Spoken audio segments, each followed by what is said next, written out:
just like the usage of data calls. So here the tech stack is with Microservices, Spring Boot, Hibernate, versioning tool is Git, and the database is Aerospec, which is NoSQL database, and we have a Sonar queue for quality control, and we used to, and the CACD tool is like a Jenkins.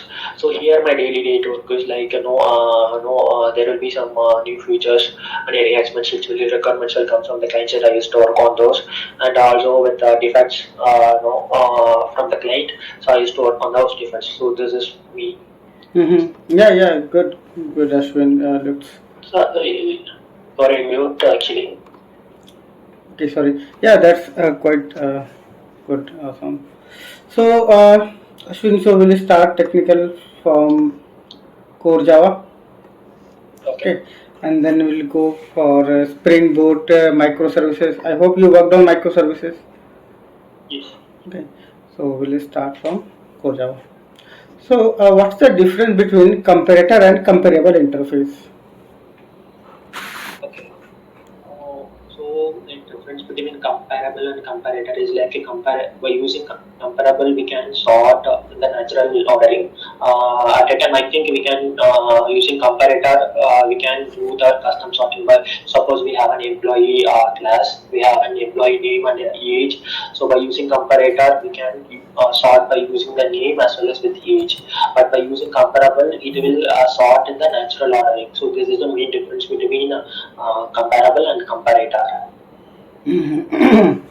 Suppose there is a requirement wherein you need to sort by name, but the name okay, but you are not allowed to modify the class. Okay, that class is in some libraries.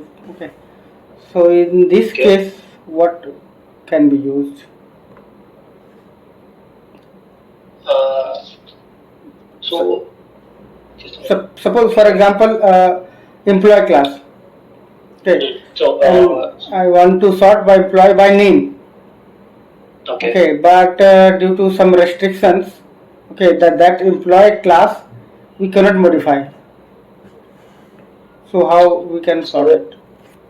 I think we can use arrays.sort and we can pass that thing, it will sort in the descending order. So what I understood, without implementing the comparable or comparator, you want to sort that particular class with the name, right? No. We can use any one of these, like. So we can use comparable. But for comparable, we have to modify the class and we need to over the comparable method. Okay, and you are not allowed to modify. So in that case, we will use comparator. It's not necessary that in order to use comparator, we should have multiple parameters, multiple fields that need to. Even for one field, we can use comparator. That's not a mandatory. Okay, fine. So coming to collections, so what are the collections that you have used? So I have worked on array list, linked list, hash map, set, so concurrent hash map. So these are few things which I have knowledge of. Okay. These are the collections that you have used. Okay. So suppose on what basis you will decide that you have to use set or list? Okay. So what means? Suppose I want to store elements which doesn't need to have a duplicate. So in that case, I will go for the set. The insertion order doesn't matter in the sense. That case also I'll go with the set. But we need to maintain the insertion order. That times I can go for the list. So in list we can have also duplicates. So this is the criteria which I go for the set or the list. Okay.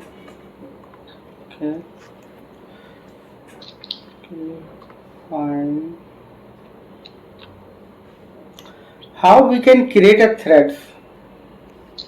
Okay. So we can create a thread by extending the thread class. by implementing and runnable interfaces, and also we can create by using the executor service. So I know these three ways to create a thread.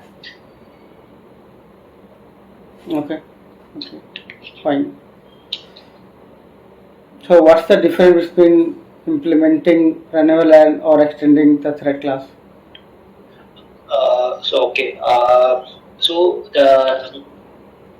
the recommended way is the implementing runnable interfaces, because if we are extending with a thread class, we cannot able to extend any other class. So there comes the that restriction. But whereas if you are implementing the runnable interfaces, we can also able to extend the other class, and we can also implement from other interfaces. So in that case, the class will have some additional functionality over extending the thread class. So this is the main difference between extending the thread class and implementing the runnable interfaces.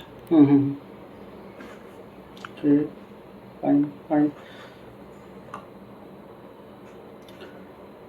Suppose in a class, employee class, there are multiple fields, and while serialization, I do not want to serialize salary. So how I can skip the serialization for salary?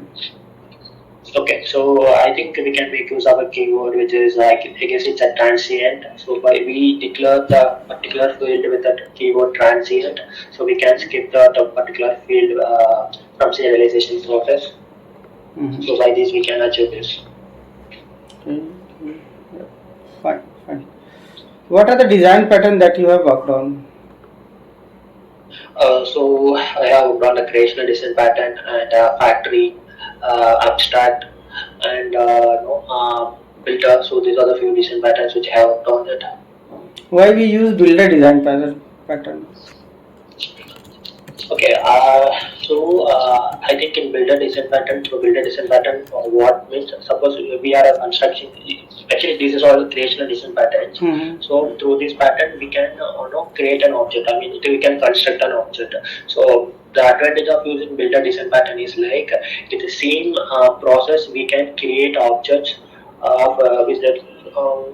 So for example, I'll give you an example. Suppose there is a house, it is on class. So to build the object of the class, there is a no, either we can build it with two rooms, or we can build with one room, or with a terrace.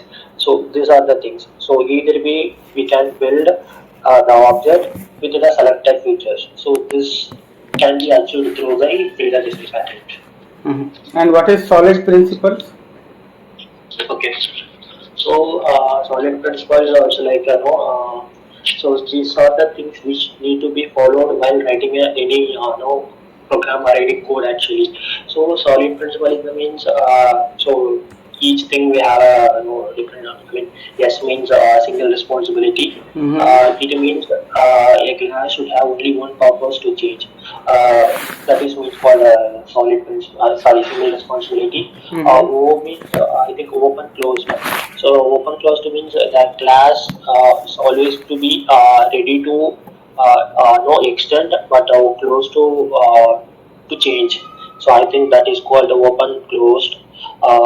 And so okay, L means Lisco substitution principle. So that means suppose we have a class and we have a derived class, parent class and a derived class. So the derived class should be also be no it can be replaced the parent class. I mean, it can represent the parent class. So that is called a discourse substitution principle. And I means so I okay interface segregation principle, like fourth one. So it means we should not implement we should not force the implementing class to define all the methods. I mean, we should not force any class to define all the methods from the interfaces. Each interfaces should have a single method in it. So I think this is the interface segregation principle. And dependency means I think I mean, it should the high level abstraction. I mean, how to say? So we should always dependent on the high level classes, not to the low level classes. So I think this is what dependency inversion principle. Dependency. So if you want me to give an example for everything, I'll give one. Suppose no, that's fine. That's fine. Okay. Okay. So what are the domain that you have worked on? Banking you have worked on, telecom you worked on? Yes, yes. These are the two domains I have worked on. Okay. Okay. Retail shopping carts kind of. No, I don't have chance to work on this retail. So in my first organization with Tech Mahindra, I started with banking domain. So currently I'm working with telecom domain with LTE. Okay, fine. So, which Java version you are using? The latest? Java 8. 8 you are using, na? Yes. Okay. So in Java 8, what are the new features that you have used? Okay, the new features mainly which are using is like lambda expressions, functional interfaces, and we also make use of method references and optionals and stream API. So these are the features which I have using. Okay. What is functional interface? What was the need of functional interface? Okay. So functional interfaces means the interfaces have only one abstract method. So those interfaces we call as functional interfaces. So the need of the functional interfaces means in Java 8 through functional interfaces we can write functional way of programming. So that can be achieved by using functional interfaces. For example, functional interfaces provide a written type for lambda expressions and method interfaces. Means that a function can be treated as an argument and passed around a program. So this is one of the advantage of using functional interfaces. So this is the reason the functional interfaces comes into mainly to provide functional programming of the things. Okay. So in functional interfaces we have a number of static and default methods also. This is also one of the new feature introduced in Java 8.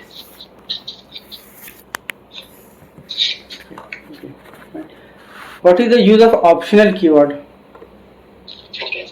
So the main purpose of optional is to tackle the null pointer exception. So suppose if we declare any variable with optional, so what it does, it explicitly forces the user to check for the null pointer exception, to check whether the value is present or not in that value. So in this way we can nullify the null pointer exception. This is the main usage of optional. Okay. What is hashcode equals contract? Okay. So hashcode equals contract. So means suppose we can say if there are two objects and if these two objects are equal, means the hashcode value will be equal. Suppose if two hashcode are equal, for hashcode of the two objects are equal, it doesn't necessarily mean that objects are equal. So this is the contract. Okay. So we need to use both hashcode and equal up together. We cannot only use hashcode. So it should be both together. We need to use. In Java 8, what is the benefit of a stream? Okay. So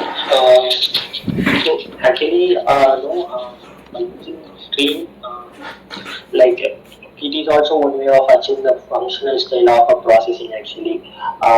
So to stream having provides so many number of methods in it, through which make use of this method we can easily come to the result. I mean the number of lines of code needs to write is very less compared to the previous versions. So suppose for example if you want to filter something, and if you want to do some conditions, we can just make use of the function called filter. So, but in the previous version, we need to write the if condition, and we need to check, and we need to print. So, the kind of things can be avoided, and can be improved by using streams.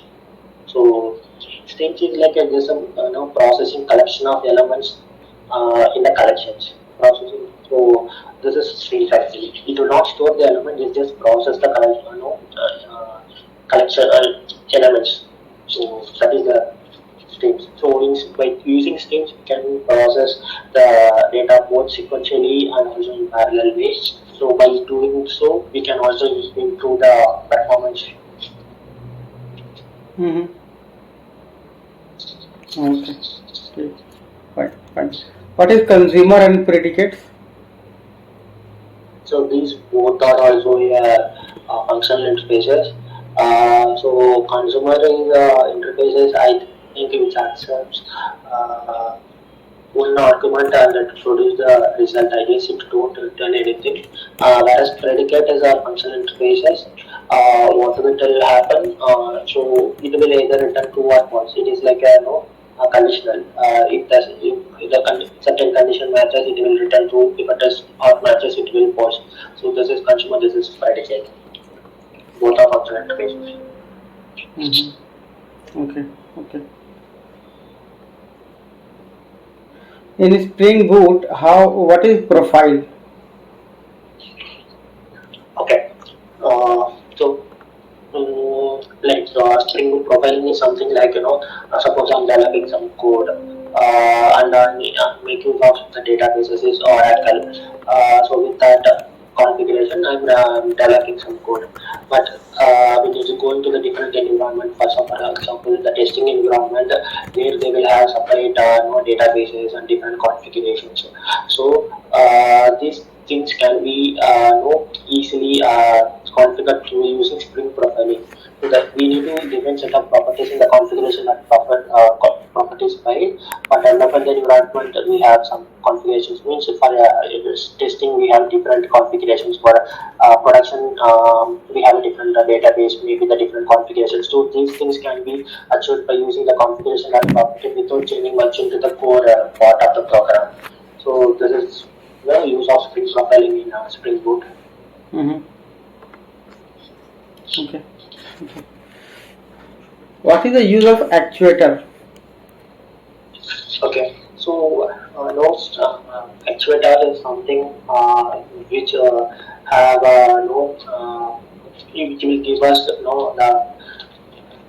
results after running applications, like whether like suppose how many requests is coming into that application. So those things we can be checked through Spring Actuator. It is like it provides various endpoints actually. So by accessing the endpoints, we can check the performance of an application, like how many requests has come, is the health of an application. So those things can be it provides production ready matrices. So we can say like that. So with the help of this, we can check the performance and application, how many request comes, the responses were valid, and say if there are any failure requests, failure responses are there in the application, what are the threads, how many threads it's have created. So those things we can check through Spring Actuator. What are advices? Exception advice, controller advice. Okay. So at the rate of controller advice is an annotation which is used to, I think, used to for the purpose of declaring a global exception, I guess. So what we have, it is a class level exception annotation. So once we declare a class, annotated a class with a controller advice, that class will be considered as a global exception handler. So whenever and this class will have a n number of method, and this method will be annotated with exception handling. So whenever we are facing, encounter an exception, that exception will be handled through that global through the classes which is annotated with the controller advice. So we can say global level exception is achieved by using controller advice annotation. What is the use of a Spring Batch? Spring Batch. Yeah, Spring Batch. Spring Batch. Batch.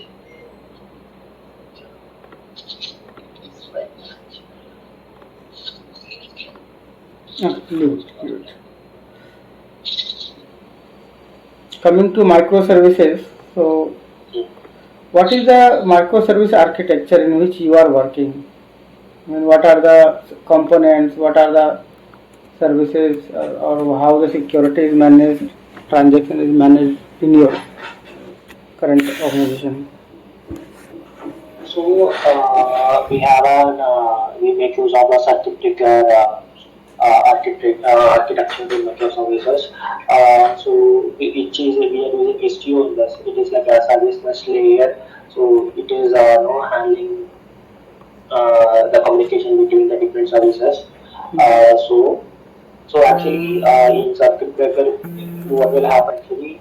It is generally mainly used for to control any failures and provide a resilient things to the services actually. Suppose we have a services like a service A and service B. If any one of the service is not responsive properly, or it failure happens to the particular service, circuit breaker will stop sending the request to the particular service for a period of time.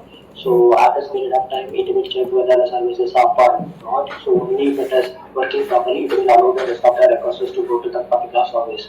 So this way we can achieve improve the performance of an application and avoiding cascading failures of to the other services also. This is the main use of certificate in a microservice architecture.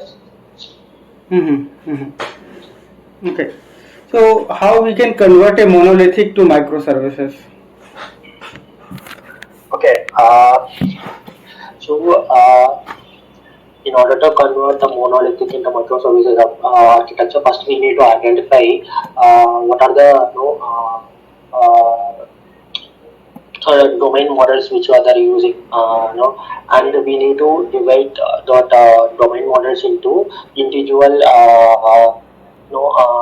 loosely coupled services. This is the first thing we need to consider actually, and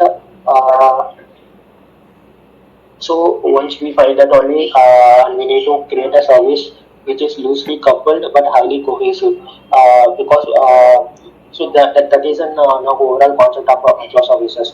You need to have an individual services which each services will needs to focus on a separate business functionality. So that is the concept of microservices. So in monolithic we need to find the business domain model for the monolithic application and need to segregate into separate services, and the services needs to be loosely coupled and should be highly cohesive. So this way we can convert a monolithic application into a microservices application. Hmm.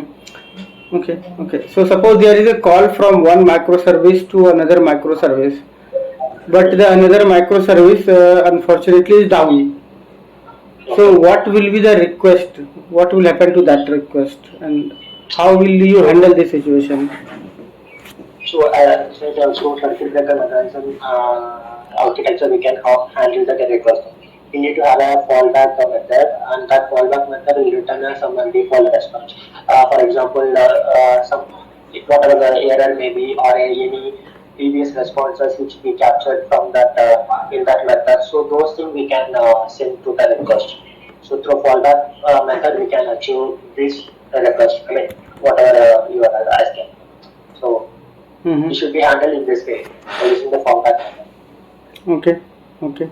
So in REST APIs, what are the status code that we can return? I mean, what are the response status that you are currently using or returning? For success, we are using 200. Correct. And so if it doesn't any no internal server error, so that time I think we are sending 500 actually.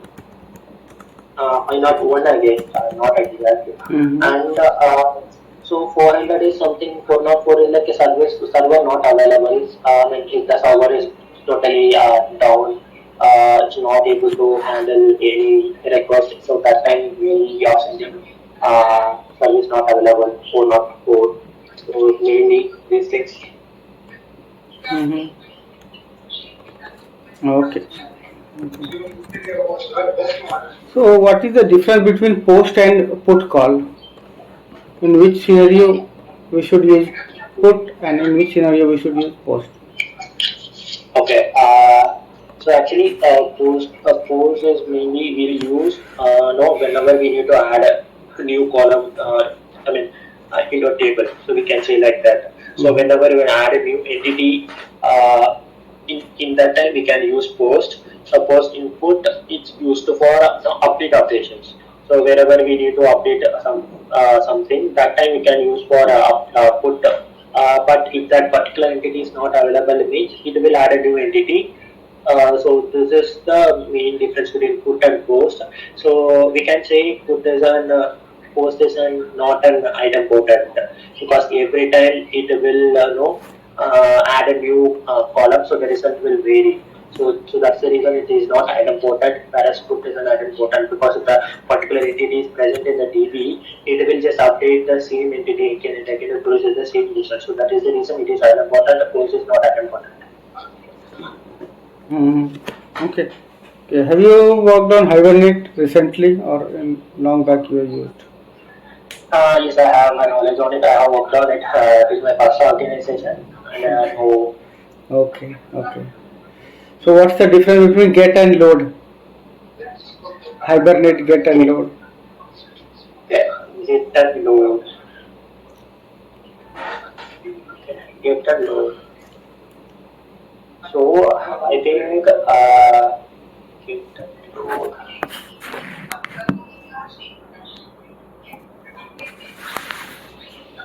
Okay, I guess get us will fetch the entities from the DB, whereas load is okay, yeah, got it. So get is something load the entity initially itself, whereas a load is something like load fetch the entities only if it is required. So I think this is the difference. I'm not sure. Yeah, very slightly different. Okay, leave it. Okay, if you worked on long back, okay. So let's. Have you also worked on UI technology like React, Angular, anything? Uh, no, it's same like I have used in my previous organization. Currently, I'm not into UI fully into backend. So GSP and that type of things, like little things, not at all end to end, just like any bug fixes. So that knowledge I used to have while working at the technical graph. Okay, no worry, that is fine. That's fine. Okay. Suppose there is a SQL call, database call, there is a SQL call, and the performance of the SQL query is very slow. Okay, so what are the things or what are the area that we should look into, that how we can improve the query performance? Okay, so from the application to the DB was it, right? Yes, but DB is taking a lot of time to return the response. So this is impacting whole application's performance. Okay, so like this scenario recently in my project, I have faced exactly the same scenario. I can explain both that one. Yes, yeah, that will be good. That will be good. So actually, what happens? What will happen? So as I said, ours is a real-time charging of usage of the customers. Like suppose if the customer is having some data plan, if they are using some amount of data, like we'll get notification, right? You have used 90% of our data. Like that, we used to send a message to one customer. So my scenario is like whenever we are sending some messages to the customer, whether the customer received the message or not, so that data we used to store in a particular table. So once the customer receives the data, return that acknowledgement, the data will be get deleted from the table automatically. Suppose if you don't get the acknowledgement from the user, the data will be remain in the table till it will get the acknowledgement. So what causing the problem is, so there are so many data gets accumulated into that particular table as a not acknowledgement comes. It causes no performance over here, as there is an accumulation of data. It causes the entire application to goes down. I mean not goes down. Like you said, the retrieval of data which become very long. So after analyzing, we found that